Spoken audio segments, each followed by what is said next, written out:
विमल बहुत परेशान था।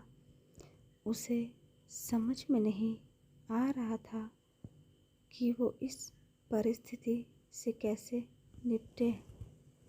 वो अपनी माँ को बहुत चाहता था, किंतु उसकी पत्नी और उसके बच्चे उसकी माँ से बहुत दूर भागते थे, क्योंकि उसकी माँ की एक आंख नहीं थी। साथ ही उसकी कमर भी 90 अंश पर झुकी थी। वैसे वो अपना काम सब खुद कर लेती है, किंतु फिर भी वो उसकी पत्नी और बच्चों के लिए हमेशा खटकती है। दादी, आप ऊपर के कमरे में जाओ, मेरे दोस्त आ रहे हैं। विमल के बेटे अखिल ने बड़े बेरुखी से कहा। पर बेटा, मैं तो यहाँ बहुत दूर बैठी हूँ। विमल की माँ ने बहुत प्यार से कहा। नहीं, आप उनके सामने मत रहो, वो मुझे चिढ़ाते हैं। अखिल ने जोर से डांटते हुए कहा। क्या हुआ अखिल, क्यों चिल्ला रहे हो? विमल की पत्नी कामिनी ने किचन से ही आवाज़ लगाई। देखो ना माँ, ये दादी यहीं ड्राइंग रूम में बैठी है और मेरे दोस्त आ रहे हैं। अखिल ने शिकायत भरे लहजे में कहा। माँ जी, आप ऊपर चली जाओ, क्यों हम लोगों को लजवाती हो? कामिनी ने बेटे का पक्ष लेते हुए कहा। बेचारी सरस्वती चुपचाप उठकर जीने के सहारे ऊपर जाने लगी। कमर झुकी होने के कारण उन्हें ऊपर चढ़ने में बहुत परेशानी हो रही थी, किंतु वो पूरी ताकत से ऊपर के एक अकेले कोने वाले कमरे में जाकर बैठ गई। विमल बाजू के कमरे से सब सुन रहा था। उसे कष्ट हो रहा था कि उसकी माँ को अपमानित होना पड़ रहा है, किंतु वो असहाय था। अगर वो कुछ कहता है तो पत्नी और बच्चे उसका विरोध करने लगते हैं। दूसरे उनके तर्क भी सही लगते हैं, क्योंकि वो एक प्रशासनिक अधिकारी था। उसका सामाजिक स्तर बहुत ऊंचा था।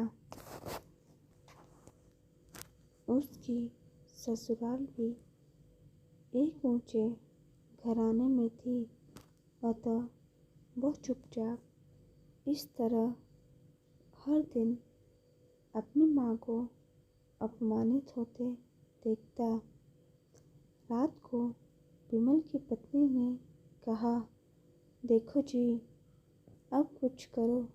कल कलेक्टर साहब की पत्नी आई थी। माँ जी अपनी देसी धूमधारा में उनसे मिली। मुझे बहुत शर्म आ रही थी, बताते हुए कि ये मेरी सास है। मैंने कह दिया कि दूर की रिश्तेदार है, इलाज कराने आई है। विमल को रोना आ गया, किंतु फिर भी वो चुप रहा। उसे समझ में नहीं आ रहा था कि वो क्या करे। अपने बेटे की मनस्थिति को सरस्वती अच्छी तरह से जानती थी और बेटे को कोई कष्ट न हो इसलिए वह हर बात को चुपचाप सह लेती थी। विमल बहुत उदास रहने लगा। एक तरफ परिवार और सामाजिक स्तर पर जीने की प्रतिबद्धता थी तो दूसरी ओर माँ, आखिर माँ से अपने बेटे की यह हालत नहीं देखी गई। एक दिन उसने अपने बेटे से कहा, विमल, बहुत दिन हो गए हैं, मैं अपने गांव जाना चाहती हूँ, मुझे वहाँ पहुँचा दो, मेरा यहाँ मन नहीं लग रहा। किंतु माँ, वहाँ तो कोई नहीं है, तुम्हारी देखभाल कौन करेगा? विमल ने आश्चर्य से पूछा। अरे, सब गांव वाले तो हैं और वो तुम्हारे मामा जी तो उसी गांव में रहते हैं और फिर हम सारी व्यवस्थाएं कर आएंगे। नाकामनी को तो जैसे मन की मुराद मिल गई हो। हाँ बेटा, बहू सही कह रही है, सरस्वती ने लंबी सांस लेते हुए कहा। विमल जानता था कि गांव में माँ की देखभाल करने वाला कोई नहीं है, लेकिन अपनी पत्नी की जिद के कारण वह अपनी माँ को गांव छोड़ने पर विवश हो गया। माँ को गांव छोड़कर आते वक्त उसे रोना आ रहा था तथा अपनी बेबसी पर गुस्सा भी आ रहा था, किंतु परिवार, पत्नी और समाज ने उसके इन मनोभावों को दबा दिया और वो सुकून सा महसूस करने लगा। कुछ दिनों के बाद उसके चाचा जो अमेरिका में रहते थे आने वाले थे। जब विमल बहुत छोटा था, उसके पिता जीवित थे, तब वो भारत आए थे और उसके बाद वो अब भारत आने वाले थे। पूरा परिवार और आस पड़ोस बहुत उत्साहित था। अमेरिका से विमल के डॉक्टर चाचा आ रहे थे। डॉक्टर रमेश ने जैसे ही घर में कदम रखा, सब ने मिलकर बहुत उत्साह से उनका स्वागत किया। क्यों विमल, भाभी नहीं दिख रही, कहाँ है? डॉक्टर रमेश ने उत्सुकतापूर्वक पूछा। जी, वो गांव में रहती है, यहाँ उनका मन नहीं लगा, कामनी ने स्पाट लहजे में उत्तर दिया। डॉक्टर रमेश ने विमल की ओर देखा तो विमल ने अपनी आंखें झुका ली। डॉक्टर रमेश सब समझ गए, बोले, कल हम भाभी से मिलने गांव चलेंगे। सब लोग दूसरे दिन सभी लोग गांव के घर में पहुँचे। देखा कि सरस्वती को बहुत तेज बुखार है और वो पलंग पर असहाय पड़ी है। डॉक्टर रमेश दौड़कर सरस्वती के पास गए, उनके पैर छूकर रोने लगी। सरस्वती की ये हालत उनकी कल्पना से परे थी। वाह बेटा विमल, तूने तो नाम उजागर कर दिया। अपनी माँ की ये हालत देखकर तुझे तो शर्म भी नहीं आ रही होगी। डॉक्टर रमेश ने विमल को लगभग डांटते हुए कहा, नहीं देवर जी, विमल का कोई दोष नहीं है। मैं खुद गांव आई थी। सरस्वती ने अपने बेटे का बचाव किया। मुझे सब पता चल गया। भाभी आप चुप रहो। क्यों बहू, तुम्हें अपनी सास की क्रूरता पसंद नहीं है? समाज में तुम्हें नीचा देखना पड़ता है ना? डॉक्टर रमेश ने कामनी की ओर व्यंग से देखा। कामनी निरुत्तर होकर विमल को देखने लगी।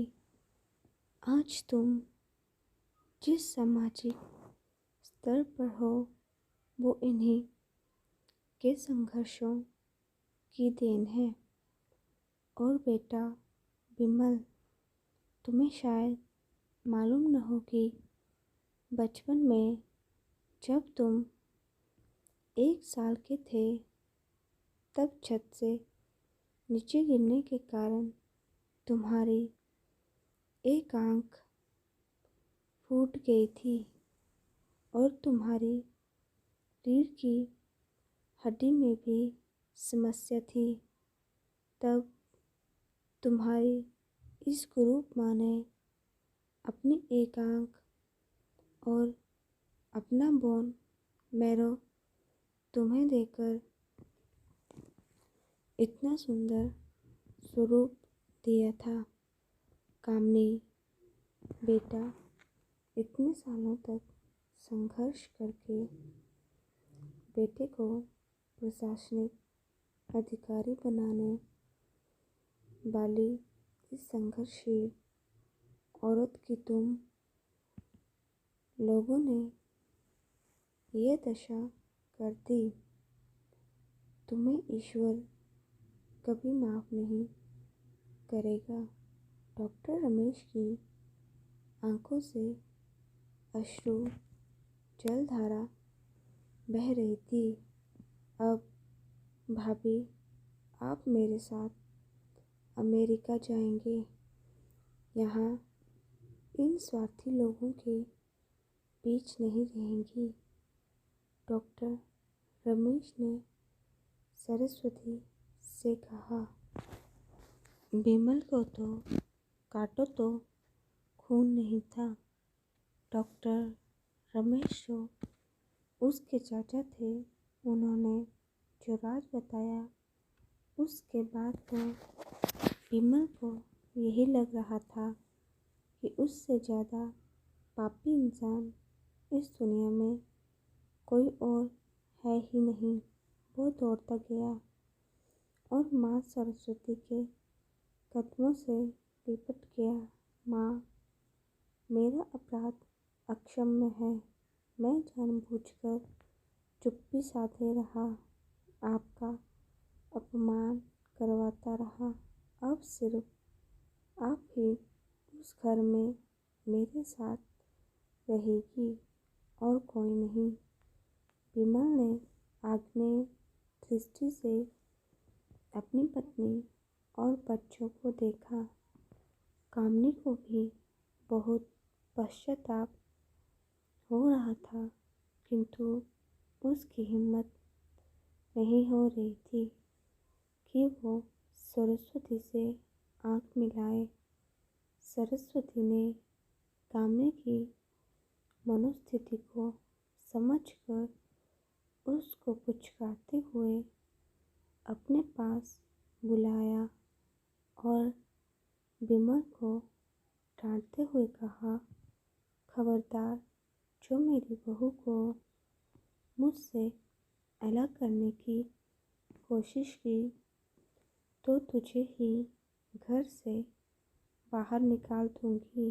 कामनी और बच्चों ने सरस्वती के पैर पड़ते हुए अपने व्यवहार पर माफ़ी मांगी और माँ के हृदय ने सबको माफ़ कर दिया।